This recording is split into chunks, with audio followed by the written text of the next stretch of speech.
A pesar de las protestas populares y la presión de las Naciones Unidas, el presidente de Yemen se resiste a dejar el poder.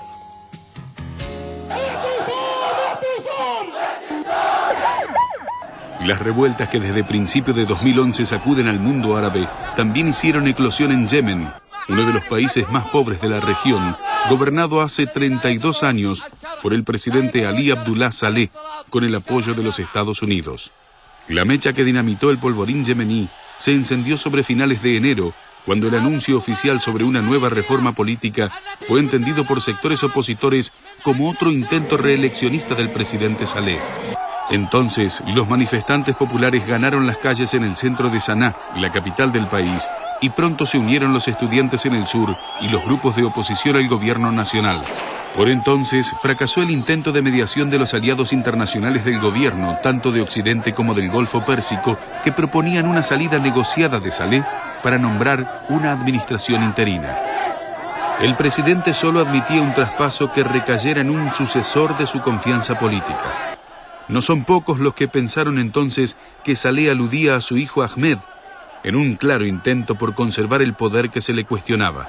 Actualmente, si bien se acepta que la revuelta en Yemen tiene una fuerte inspiración en los movimientos populares que derrocaron a Mubarak en Egipto y a Ben Ali en Túnez, no es menos cierto que el descontento admite otras causas más profundas e interrelacionadas que traban el desarrollo del país.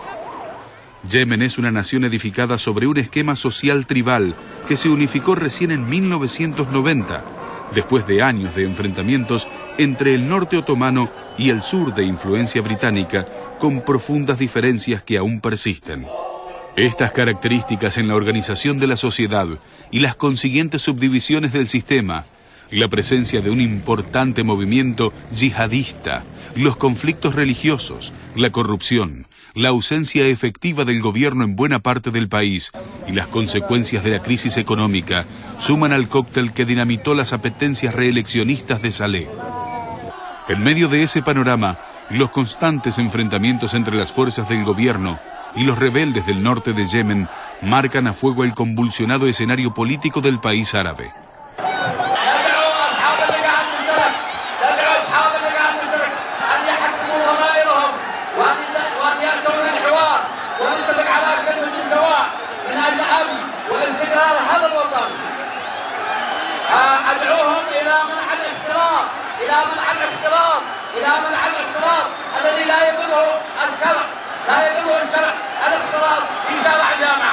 Desde hace 4 años, los miembros de la familia Houthi, asentados en la región montañosa de Sadá, mantienen un violento conflicto con el gobierno de Saná.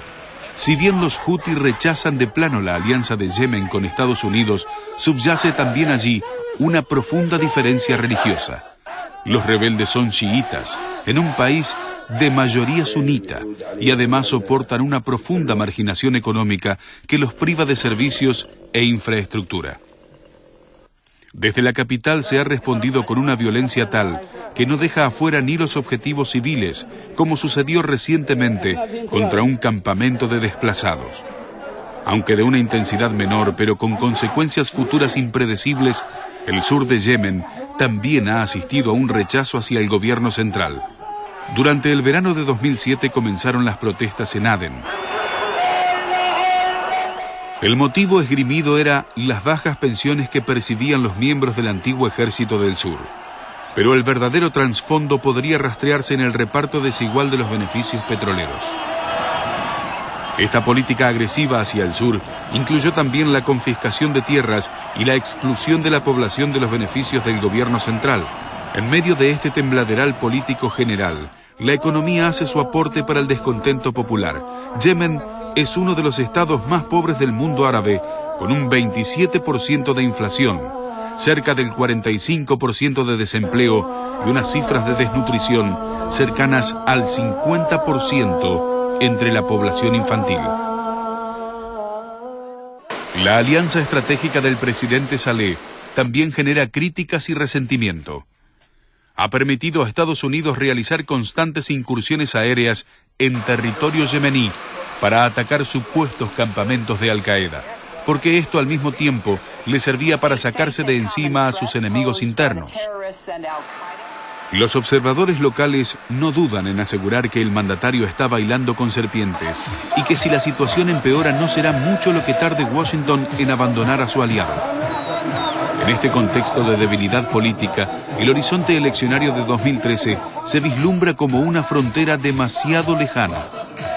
En los meses que restan, Yemen podría entrar en una vía sin retorno con consecuencias difíciles de determinar, ahogando las ansias de unidad y participación política popular que impulsan las protestas.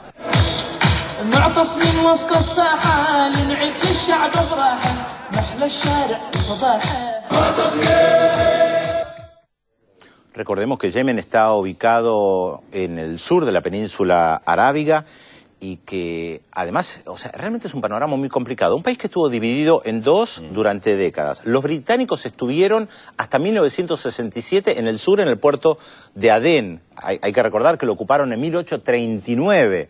O sea, los británicos tienen un largo dominio sobre esas tierras por el comercio mundial. Estuvo dividido, se reunificó, guerras civiles entre el norte y el sur, problemas religiosos, Al-Qaeda y un presidente que está hace décadas que no se quiere ir. Ayer hubo manifestaciones, yo estaba viendo las imágenes, pero gigantescas, 4 kilómetros de manifestaciones en un país para que se vaya el presidente Saleh, que además moviliza a su gente, ¿eh? Hay gente que lo apoya, eso es un elemento importante. El Consejo de Cooperación del Golfo, los países del Consejo de Cooperación del Golfo trataron de mediar, de presentar una opción que es en 30 días que el presidente se retire y llame a elecciones, que entre tanto esté vicepresidente, pero esto quedó en suspenso, no decidió todavía si lo acepta o no lo acepta, así que supongo que... Él quiere inmunidad. Él quiere inmunidad y está viendo lo que pasa con Mubarak en Egipto, que está siendo juzgado. No es un buen pronóstico. Y entonces. Claro. Hay algunos elementos que veo en el caso de Yemen que se agregan como agravantes de lo que se está dando en otros países árabes, ¿no? Sobre todo los datos económicos. Veíamos un nivel de 45% de desempleo, más del 50% de desnutrición infantil, cosas que en otros países que están teniendo conflictos no ocurren, no llegan a este nivel de gravedad de la situación social. Y por otro lado, lo que sí pareciera repetirse es que las condiciones ahí están dadas no para una fácil salida democrática, por ejemplo, en favor de las reivindicaciones que tiene el pueblo en las calles, sino que están mucho más cerca, y ustedes me corregirán, de derivar hacia una guerra civil que a ese tipo de salida. Es que no son países que tienen tradición democrática. Estuvieron ocupados por el Imperio Otomano en su mayoría 400 años. Después vinieron los británicos, los franceses, se repartieron la región, no llevaron adelante procesos democráticos. Fíjate lo que pasa en Siria. Están desde el 63 gobernados por la misma familia. El presidente Hafez el-Assad muere en el 2000, deja al hijo que promete reformas. Cuando asume en el 2000, Bashar el-Assad prometió grandes reformas que no cumplió y ahora está enfrentando una revuelta popular, no tanto en Damasco, en la capital, pero sí en la periferia, que dejó más de 100 muertos en estas últimas horas. Bueno, y de hecho quienes aparecen hoy como líderes de la revuelta, o por lo menos se han puesto al frente de la revuelta, son gente que perteneció al mismo régimen, ¿no? Que esta es la otra, el otro elemento, condimento también. Es que yo creo que gran parte del misterio, acá estamos viendo imágenes justamente de Siria, gran parte del misterio en casi todos los países árabes es la falta de conocimiento respecto a los liderazgos. Como los partidos prohibidos, los partidos políticos estaban prácticamente prohibidos, gran parte de los líderes reconocidos o en las cárceles o en el exilio. Hay movilizaciones espontáneas donde no se conoce quiénes son los líderes. Además hay dificultades de los líderes justamente de escuchar las protestas, porque dan concesiones cuando ya es demasiado tarde. Tal Por ejemplo, cual. el caso Siria, donde el presidente Bashar al-Assad acaba de dar marcha atrás con la emergencia. El estado de emergencia, Con el estado sí. de emergencia, un poco tarde, cuando ya la situación se le está yendo de las manos. Esa era una de las grandes reivindicaciones, pero ahora ya no alcanzan, ¿no es cierto? No, además dice, ahora las manifestaciones hay que organizarlas con permiso. Claro, ya la gente se lanza a las calles como estamos viendo en estas imágenes y no le pide permiso a nadie y además filman los propios manifestantes. Esto también hay que recordar que en estos países, en todos estos, o en casi todos estos países, hay un monopolio de los medios de comunicación por parte del gobierno, que justamente ahí las redes sociales, los teléfonos celulares, Facebook, Twitter, son tan importantes porque así nos llegan estas imágenes. Estas imágenes, hoy a la mañana hubo 8 muertos por lo menos en los cortejos fúnebres, justamente de muchos de los que murieron ayer, que fueron cerca, te dicen más de entre 80 y 90 personas en las manifestaciones, con una represión brutal por parte del gobierno de Siria. Sí, como vos decías, ahora implementar algunas reformas que ya prometió en el 2000 y que no hizo, me parece que Bashar al-Assad está entre la espada y la pared, porque ahora cada vez que tome alguna medida, le van a pedir otra y más y más. Y como en tantas otras oportunidades en el mundo árabe, la clave es qué va a decidir el ejército. Y además hay dos problemas adicionales que tiene Siria. Uno es la minoría kurda, que representa cerca del 10% de la población, estamos hablando de cerca de 2 millones de personas, muchos de ellos que no tienen derechos, se consideran ciudadanos de segunda, y la otra, el conflicto con Israel por el Golán, una provincia siria que Israel ocupa de 1967, que es un tema clave para cualquier negociación de paz en el Medio Oriente. Entonces, en este tablero, Siria es realmente muy importante. Y mientras tanto se prolonga también una definición sobre el tema de Libia. Recordemos que siguen los enfrentamientos, sigue los ataques de la OTAN, pero por ahora Muammar Gaddafi sigue resistiendo y no está dando por ahora ninguna señal de querer ni negociar una salida del poder, ¿no? Ahí estamos viendo imágenes de Libia, justamente. Bueno, hay novedades.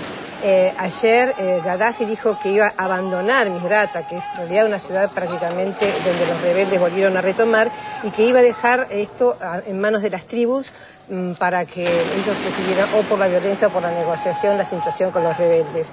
Y una novedad muy importante también es que el presidente Obama autorizó el uso de drones, que son aviones no tripulados. Tal cual. Esto es muy peligroso según mi punto de vista, porque si bien ellos dicen que con estos aviones va a haber ataques selectivos, que es mucho más seguro, que no va a haber muertes civiles, la realidad es que la realidad comprueba todo lo contrario.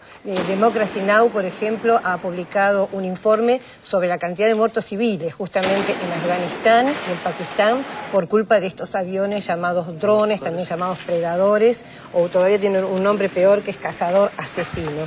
Bueno, esta autorización por parte de Estados Unidos creo que va a agravar muchísimo el tema de los muertos civiles. Nosotros además en nuestro programa hemos mostrado en más de una oportunidad los efectos de los aviones no tripulados justamente en Afganistán y en Pakistán.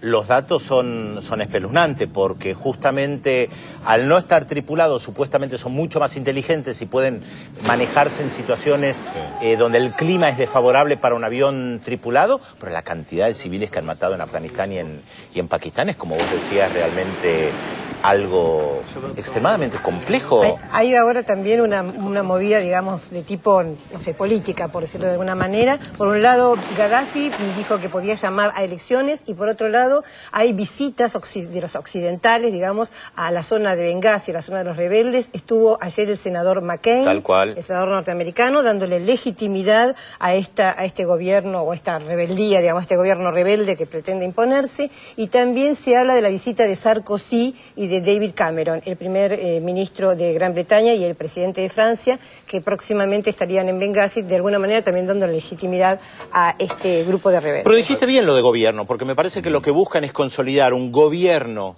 fuerte en toda la parte oriental de Libia, reforzarlo, darle legitimidad, claro, y si es necesario partir Libia, aislar a Gaddafi alrededor de Trípoli. Algunas de estas cosas que vamos a estar seguramente volviendo a discutir esta tarde. 5:30. 5:30. Hernández. Cuando nos encontremos en la sala José Hernández. ¿Decimos los invitados? Decimos los invitados. Hachik Derguasian, que ya estuvo alguna vez con nosotros, y Modesto Emilio Guerrero, que también ya estuvo alguna vez con nosotros. Con Modesto seguramente también estaremos tratando el tema de la relación de América Latina con este conflicto con los países árabes, que es uno de los temas también muy controvertidos.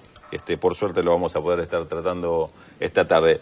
Decíamos como título de la mesa, como interrogante, segunda fase de descolonización. Ahora, con lo que ustedes están aportando, podríamos hablar si no es una nueva fase de recolonización por parte, por lo menos, del interés de los países centrales. Qué pregunta, Por eso, la repito esta tarde es una en la incógnita. mesa. Así lo discutimos con los invitados.